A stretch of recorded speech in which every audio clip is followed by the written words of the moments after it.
kasal namin ni Ami. Pwede na tayo kasama!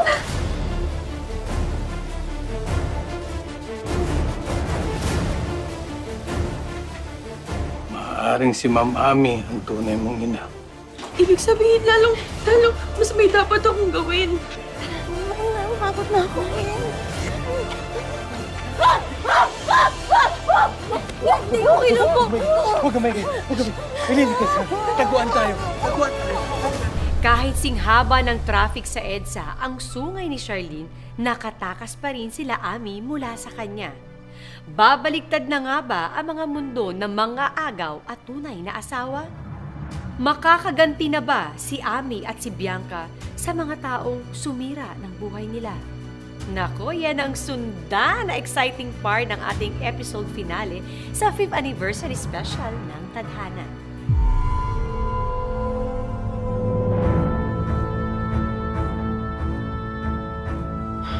Kaya naman pala mabilis nakatakas, tinulungan nitong intribitidang to eh. Ano naman ang alam ni Bianca para tulungan niya magalit dito si Ami?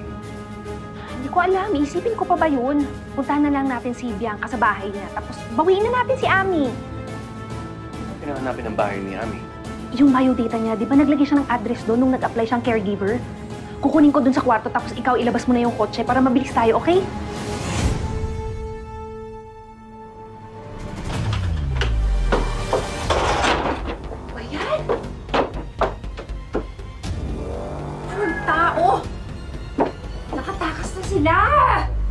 Wisit!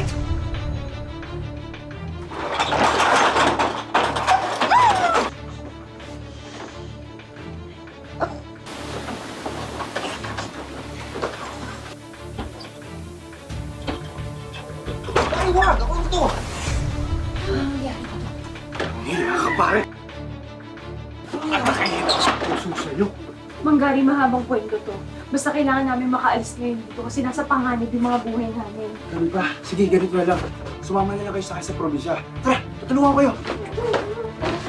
Dito tayo, man! Tara, halika na!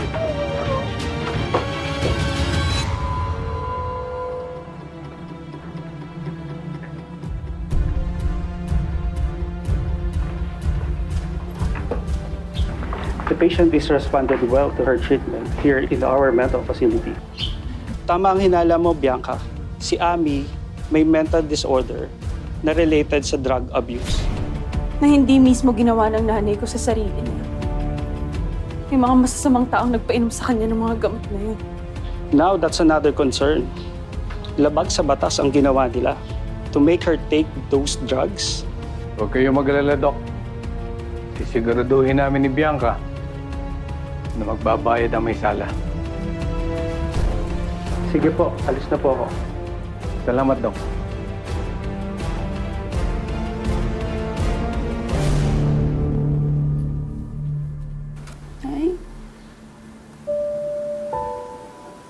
Ay, gagaling ka din, ha? Konting panahon na lang, gagaling ka din.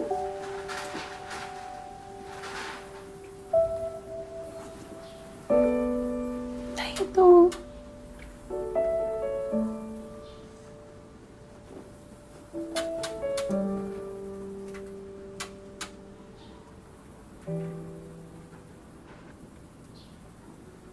Saan ako yan? Ako mismo gumawa.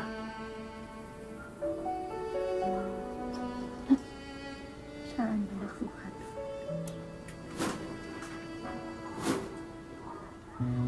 Ay, sa akin yan. Nung baby pa ako.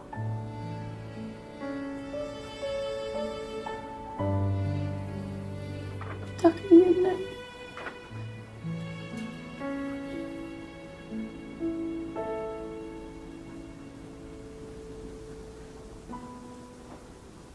Anong pangalan mo?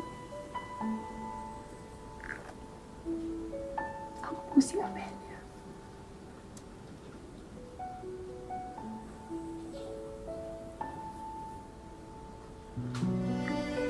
Ako na.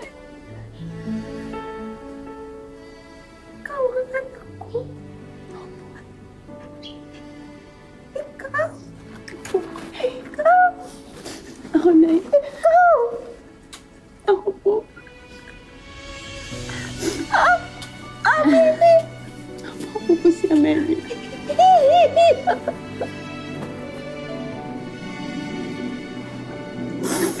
Oh, Nay, gagaling ka na yan. Siguraduhin kong gagaling. Si Amelie ako!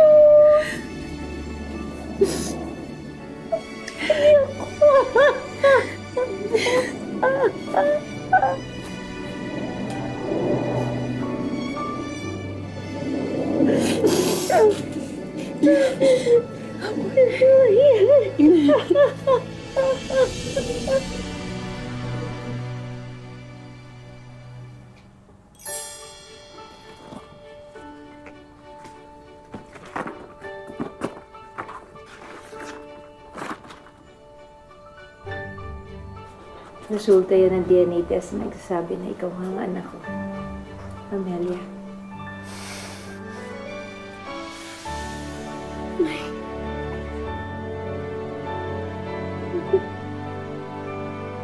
Hindi tayo pinabayaan ng Diyos. Pinagtagpo pa rin tayo ng tadhana. Ma'am, kahit kailan naman hindi ako nagduda na kayo talaga ang totoong mag-ina. Maraming salamat, ha. At tinrado mo tong anak ko na parang tunay na anak mo. Wala pong anuman, ma'am. Sadali. Buksan mo to.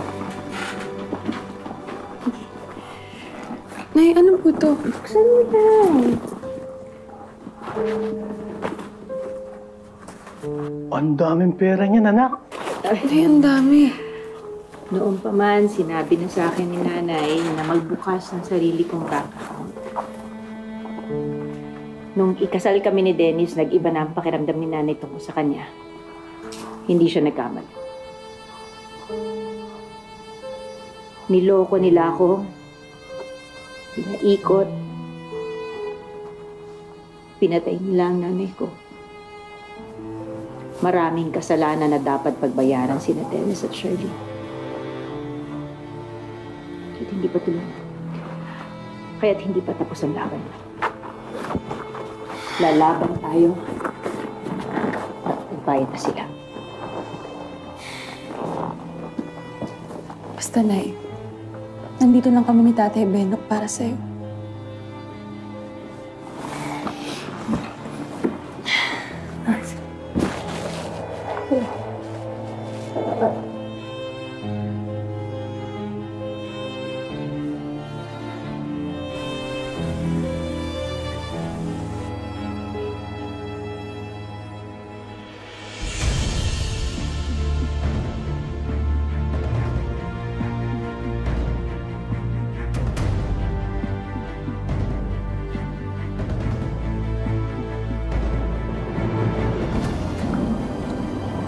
Maraming utang na dapat pagbayaran sina Dennis at Shirlene. Oras na para maningil.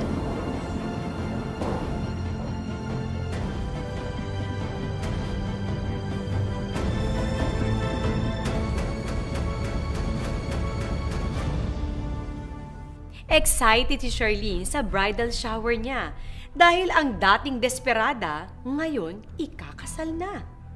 Pero ano kaya ang gagawin ni Charlene kung ang babaeng binaliw niya noon ay sampalin siya ng katotohanan ngayon?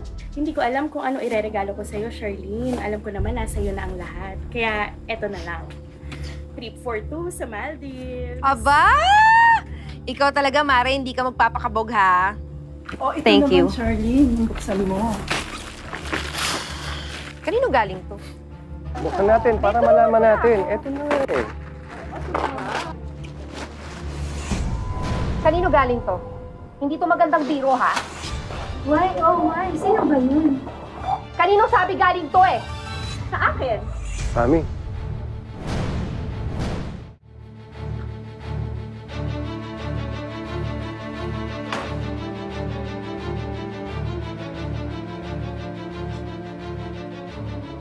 Hoy, hoy! Ano gagawin mo dyan?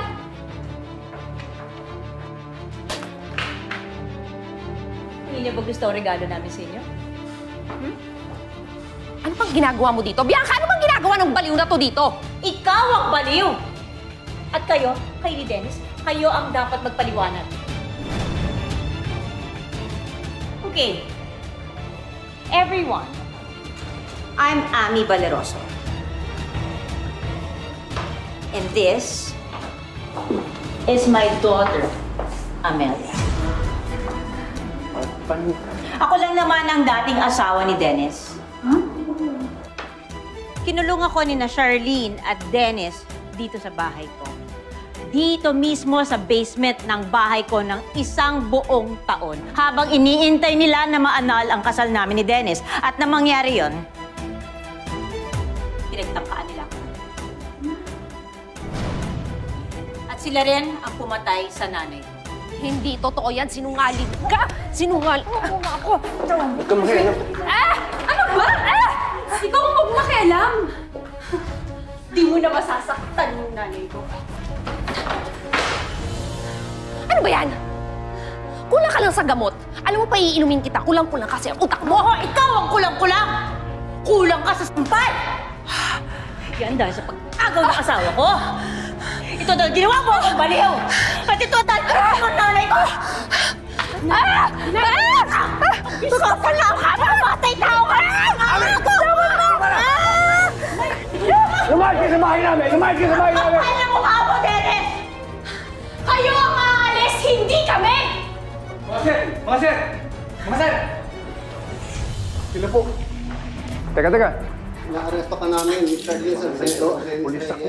Kasal kay Maribeth Valeroso. Ikaw ay may karapatan manahimik o magsawalang kibo. Ano man ang iyong sasabihin ay maaaring gamitin pabor o laban sa iyo. Hindi pa tayo tapos! Tawagan Hindi pa tayo tapos! Sandali lang, pulis ako!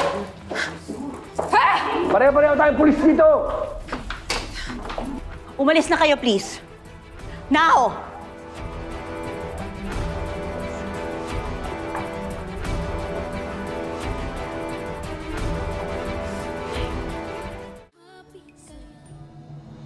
Hoy! Hoy! Ano ba? Nasaan na yung abogado ko? Ang bihira naman, no? Ilabas nyo nga ako dito! Ang baho-baho pa dito! Yung mga kasama ko, amoy putok! Hoy! Basta sumbunga mo ah. Ano ba? Kayo mo ba talagang manahimik? Bakit gusto mo yung bibig mong paputokin namin? Bakit? Kung kayo sanay na kayo sa mga amoy ninyo, pwes ako hindi. Ang baho nyo. Kaya pwede ba? Lumayo-layo nga kayo. Ano? Kayo mo talagang manahimik ha? Oh! Ano? Ano ba? Manahimik ako! Ano?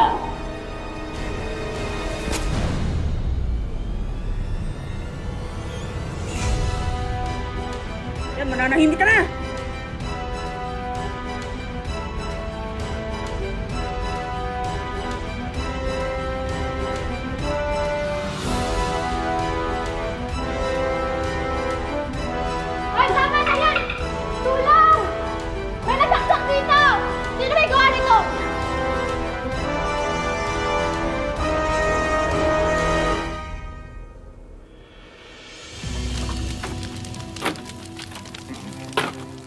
Diyan sila nababagay.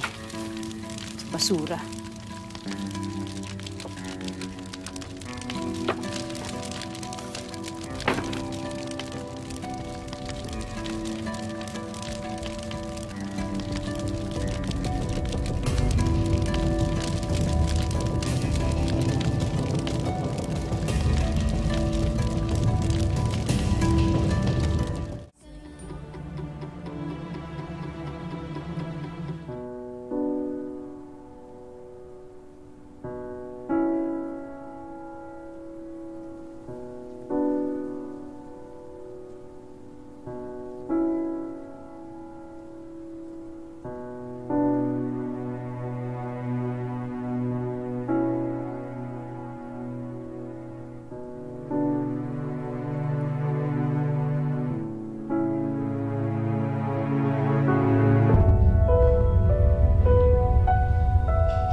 Anak ko?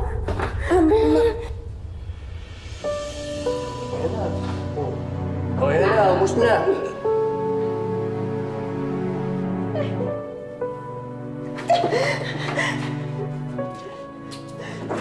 Ang tagal kong nabuhay sa bangungot na to. Ang tagal.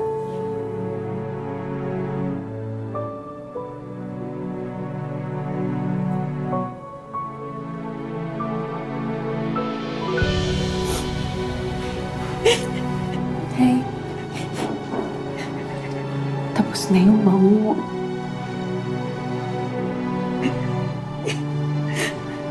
Ngayon, magsisimula na tayo ng panibagong buhay.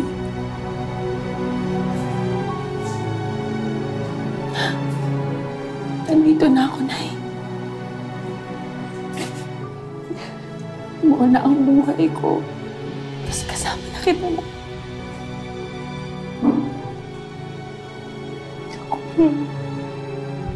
Mahal na mahal kita, anak.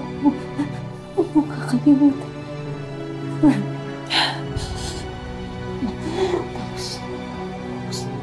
Mahal kita, Nay.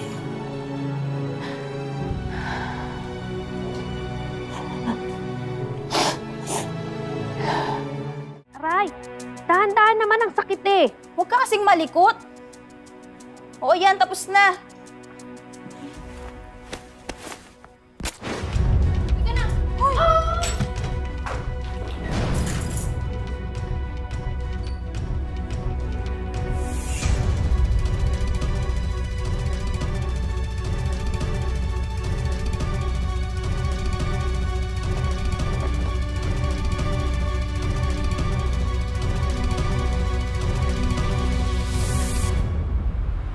Ano pong iniisip niyo, Nay? Iniisip ko si nanay. Sayang, hindi mo siya naabutan. Sana buo ang pamilya natin. Isasama natin, syempre, si Tatay Benok mo. Magaling magluto yun. Kung nabubuhay yun, ngayon, naaamoy natin yung pinapalambot niyang buntot ng baka para sa kare-kare. Sigurado ako. Nako. Ay, nako, Nay. Hayaan niyo po. Kung nasan man ngayon si Lola Maribel, sigurado po ako masayang-masaya siya na magkasama na tayo. At sigurado po ako na siya ang bumulong sa Diyos para magkita tayo ulit.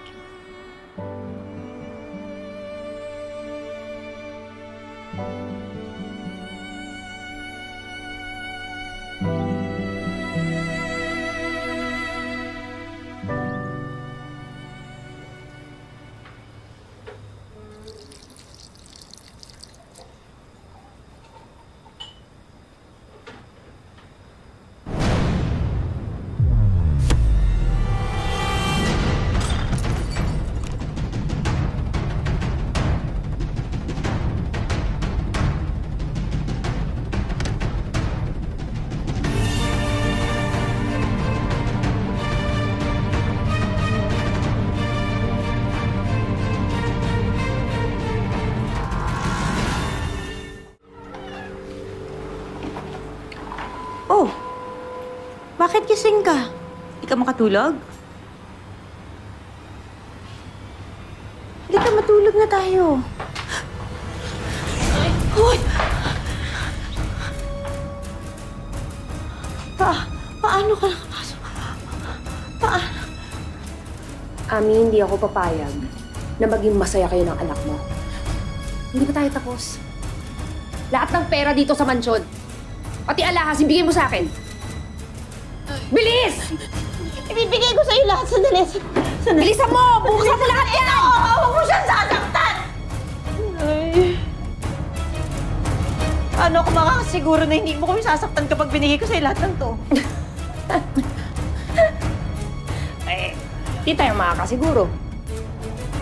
Ako kinalaban mo eh. Akin na yan. Akin na! Sige! Sige! Sige! Buksan mo yung pinto. Buksan mo yung pinto! Amelia. Amelia.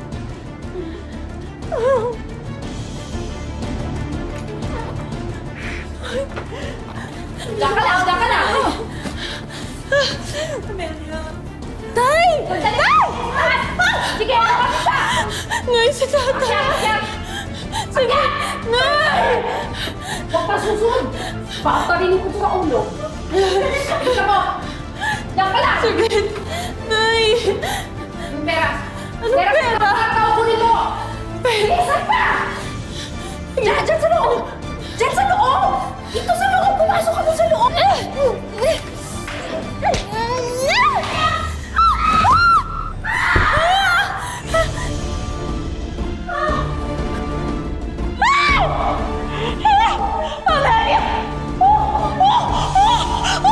No! Amelia!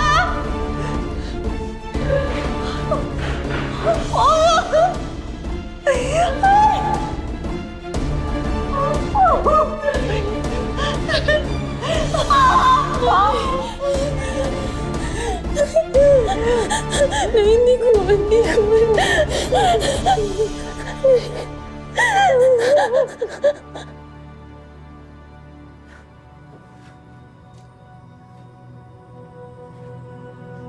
Charlene. Charlene.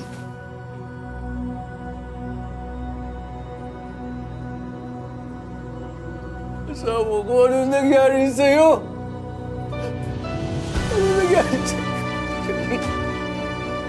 Charlene mo! Asawa ko, Charlene.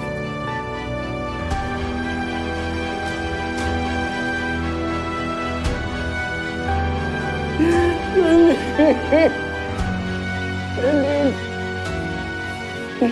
Gising! Gising, di ba? Tulog ka lang, di ba? Ako na. Tapos na ako sa bilangin ko sa'yo. Sandali, sir! Natutulog lang yan eh! Kasi di ba ito beauty sleep niya para sa kasal namin ba? Kaya, di ba? Di ba? Hindi mo, sir. Pero kayo, sir, nagbibiro ka lang, sir. Anong nangyari dyan? Sir, Charlene, gising na.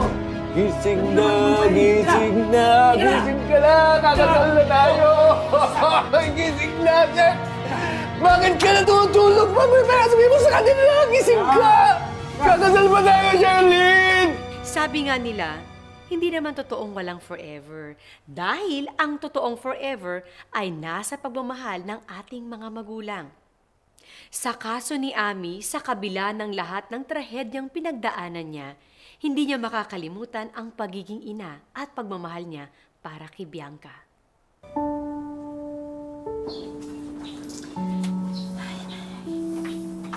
Ma'am, prutas po. Salamat.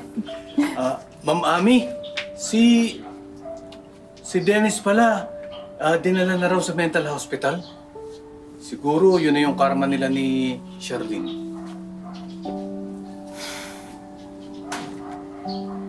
Tapos na. Totoong tapos na. Pwede na tayo magsimula ng panibago. Oo, Nay. Mahal na mahal kita. Mahal din kita. Saya naman. Ay, naku tayo. Halika dito. Sali ako dyan. Mabel, come on. Maraming salamat po ulit, Maraming salamat. Ang buhay ay hindi lamang isang daan na iginuhit para sa atin. Ito ay sangang daan na nagbibigay sa atin ng maraming pagkakataon na pumili at tahakin ang sarili nating tadhana. Maraming salamat po sa 5 taon niyong pagsuporta at pagsubaybay sa ating mga kwentong kinapupulutan niyo ng pag-asa, inspirasyon at mga aral sa buhay. Magandang hapon mga kapuso! Ako po si Marian Rivera at ito ang mas pinalakas na tadhana.